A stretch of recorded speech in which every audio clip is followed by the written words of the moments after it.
नमस्कार, मैं हूं अमित और आप देख रहे हैं आंखें न्यूज 24। प्रधानमंत्री नरेंद्र मोदी 24 फरवरी को बिहार के भागलपुर आ रहे हैं, जहां वह किसान सम्मान निधि योजना के तहत राशि जारी करेंगे, जिसको लेकर बिहार के कृषि मंत्री मंगल पांडे ने कहा कि प्रधानमंत्री नरेंद्र मोदी का प्रस्तावित कार्यक्रम 24 फरवरी है। वो 24 फरवरी को भागलपुर आएंगे और भागलपुर से ही किसान सम्मान निधि योजना के तहत राशि जारी करेंगे, जिससे बिहार के किसानों में खुशहाली का वातावरण बनेगा। उन्होंने आगे कहा कि यहाँ पर किसानों की बात होगी, किसानों को सम्मानित किया जाएगा और प्रशिक्षण भी दिया जाएगा। वहीं मुख्यमंत्री नीतीश कुमार को भारत रत्न की मांग को लेकर कहा, नीतीश कुमार ने बिहार में जितना काम किया है मुख्यमंत्री के तौर पर रहते हुए उतना किसी ने नहीं किया। बिल्कुल उनको भारत रत्न मिलना चाहिए और यह काम एनडीए की सरकार ही करेगी। ब्यूरो रिपोर्ट, आंखें न्यूज 24। आदरणीय प्रधानमंत्री श्री नरेंद्र मोदी जी का बिहार के भागलपुर में 24 फरवरी को कार्यक्रम प्रस्तावित है, जिस जगह पर आके वो देश भर के किसानों को किसान सम्मान निधि का किस्त जारी करेंगे। साथ ही बिहार के किसानों की खुशहाली के लिए, बिहार के किसानों के विकास के लिए भी अपनी बातों को जनता के सामने, किसानों के सामने रखेंगे। उस दिन किसानों को सम्मानित भी किया जाएगा।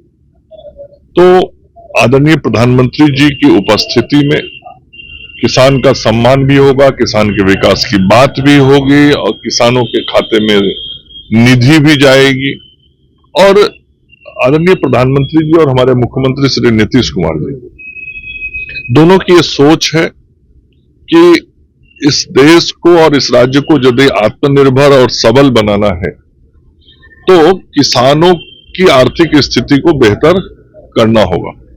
और बिहार में भी लगभग 70% आबादी जो है उसकी अर्थव्यवस्था कृषि पर आधारित है। तो समग्र रूप से किसानों के विकास के लिए हम सब लोगों ने बिहार में मुख्यमंत्री जी के नेतृत्व में चतुर्थ कृषि रोड मैप बनाया हुआ है और उस चतुर्थ कृषि रोड मैप के तहत समेकित रूप से विभिन्न विभागों से समन्वय बना के काम होता है।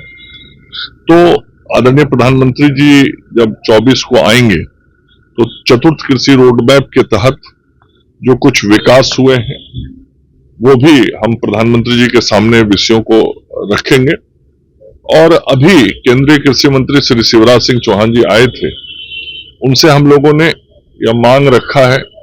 उस बैठक में हमारे माननीय उप मुख्यमंत्री श्री सम्राट चौधरी जी भी थे कि बिहार को केंद्र सरकार से कृषि के क्षेत्र में और सहयोग बढ़ाया जाए और आगामी जो बजट है उस बजट में बिहार को मिलने वाली सहयोग राशि और सहायता को बढ़ाने का काम भारत की सरकार करे। और उन्होंने सकारात्मक बातें कही शिवराज जी ने। तो मुझे उम्मीद है कि आगामी जो बजट भी होगा भारत सरकार का 2025-26 का, उसमें भी बिहार के किसानों के विकास के लिए, इसमें कहीं कोई दो मत है। आप ही मीडिया के मित्रों के पास लालू जी और उनके शासनकाल के इतने सारे वीडियो रिकॉर्डिंग रखे होंगे जिसमें कैसे अपराधियों को मंच पे बुला के वो सम्मानित करते थे, किस प्रकार से अपराध से पीड़ित व्यक्ति मुख्यमंत्री के गेट के सामने जाके गिड़गिड़ाता था, जिसके घर में अपहरण हो गया रहता था वह भी मुख्यमंत्री आवास ही जाता था, क्योंकि सबको मालूम था कि यदि किसी का अपहरण हुआ है और वो छूटेगा तो उसकी चाबी मुख्यमंत्री आवास में ही है। मतलब वहीं पे सारी बातें होती थी।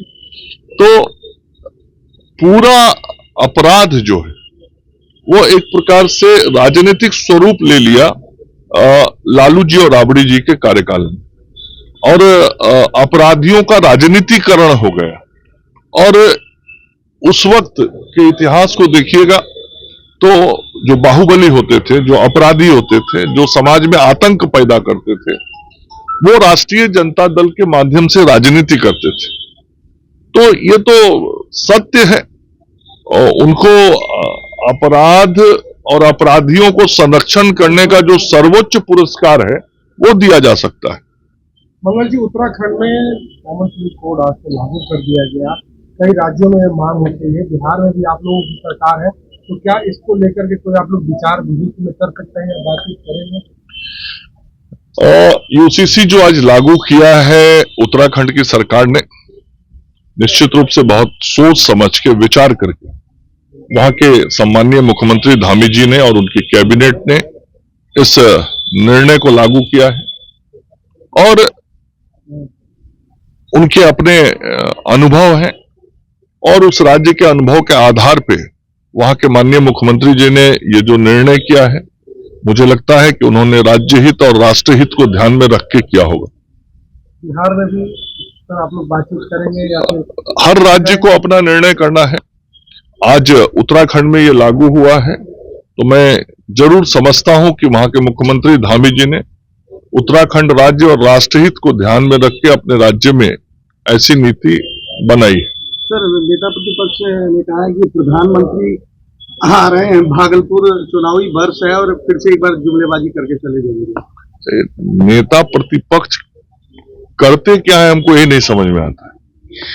घर में बैठ के ट्वीट करते हैं, फिर वही आप लोगों के प्रश्न का आधार बन जाता है। घर से निकलते हैं तो किसी कमरे में जाके मीटिंग कर लेते हैं, फिर वहां से एक समाचार भेज देते हैं, वो आप लोग के माध्यम से समाचार बन जाता है। फिर गलती से कभी बिहार के किसी कोने में जाते हैं तो आधा एक घंटे में कार्यकर्ताओं को चेहरा दिखा के वापस आ जाते हैं। तो ना जनता से सरोकार है, ना कार्यकर्ताओं से सरोकार है और ना जनहित से सरोकार है। और ऐसा होना कोई आश्चर्यजनक नहीं, इसलिए कि यही उन्होंने अपनी पार्टी से और अपने पूर्वजों से सीखा है। मतलब पूर्वज मतलब जो उनके पार्टी के वरिष्ठ पुराने नेता हैं, और चाहे उनके पार्टी के राष्ट्रीय अध्यक्ष जी हों, पूर्व मुख्यमंत्री राबड़ी जी हों या अन्य नेता जिनके सानिध्य में वो राजनीति करना सीखे और आज राजनीति कर रहे हैं, सबने ऐसा ही किया। बिहार की जनता को ठगा है, बिहार की जनता को मूर्ख बनाया, बिहार की जनता को अपराधियों के शरण में लेके चले गए, ये भी वही करने में लगे हुए। तो बिहार की जनता जान रही है राजद की वास्तविकता और इसीलिए राजद को हर चुनाव में जनता अपना समर्थन नहीं देती है। और इस बार 2025 के चुनाव के बाद बिहार से राष्ट्रीय जनता दल नामक राजनीतिक दल जो है वह प्रायः विलुप्त हो जाए। आंखें जो आपका चैनल है उसके लिए और उसके दर्शकों के लिए 2 लाइन की हम शुभकामनाएं अपने ढंग से देते हैं। आप सब में मिठास घुल जाए बांसुरी और बीन की तरह और लोग आपको भी प्यार करने लगे वैक्सीन की तरह। हंसते रहें, मुस्कुराते रहें और देखते रहें आंखें न्यूज 24। अगर आपने अभी तक हमारे चैनल को सब्सक्राइब नहीं किया है तो हमारे चैनल को जल्द से जल्द सब्सक्राइब करें, लाइक करें, शेयर करें। अगर आप भी अपने दुकान, प्रतिष्ठान, school, college, coaching centre, restaurant, cafe का विज्ञापन देना चाहते हैं, वो भी किफायती दर पर, तो आंखें न्यूज 24 लेकर आया है आपके लिए एक सुनहरा मौका।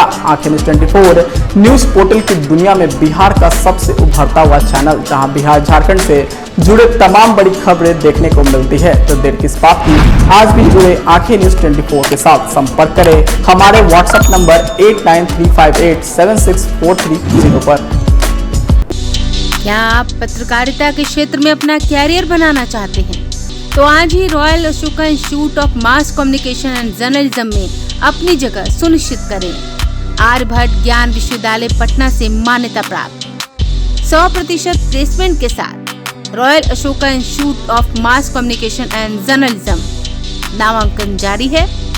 हमारा पता है DS/16 गायत्री मंदिर के समीप, कंकड़ बाग, पटना 8,20,000। आप हमें संपर्क भी कर सकते हैं। हमारा मोबाइल नंबर है 9955456126।